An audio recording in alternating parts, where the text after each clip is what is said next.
నాలుగోడు సమానంగా పడుకున్నారు. ఇలా పడుకున్న తర్వాత అమ్మ దగ్గరికి వెళ్ళింది. ప్రతిరోజు అమ్మ దగ్గరికి వెళ్ళి మాట్లాడడం వాళ్ళకి ఏమండి అది ఒక అలవాటు.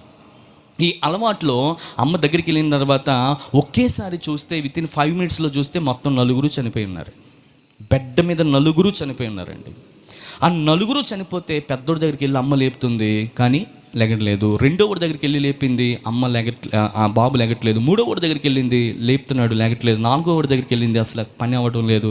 ఏం చేయాలో తెలియదు. అర్థమైంది, ఒళ్ళంతా కూడా ఏమైందో తెలుసండి, ఆమెకి చల్లబడిపోయింది. ఇంతకీ చూస్తే 4 ఒకేసారి చనిపోయారు. వెంటనే ఆమె కిచెన్ గదిలోకి వెళ్ళింది. వెంటనే మూతలన్నీ తీసి చూసింది కదండి. ఒకవేళ ఇందులో ఏమైనా విషం కలిగిందా ఏంటి, ఎవరైనా విషం వేశారా ఏంటి అనేటువంటి ఒక సందిగ్ధంలో ఉండిపోతూ వెంటనే తాను చేసినటువంటి ప్రయత్నం ఏంటంటే మరలా కలిపి ఇది ఫుడ్ తీసుకువెళ్ళి మరలా కుక్కలకి వేసిందండి. కుక్కలు తింటేనే బాగానే అటు ఇటు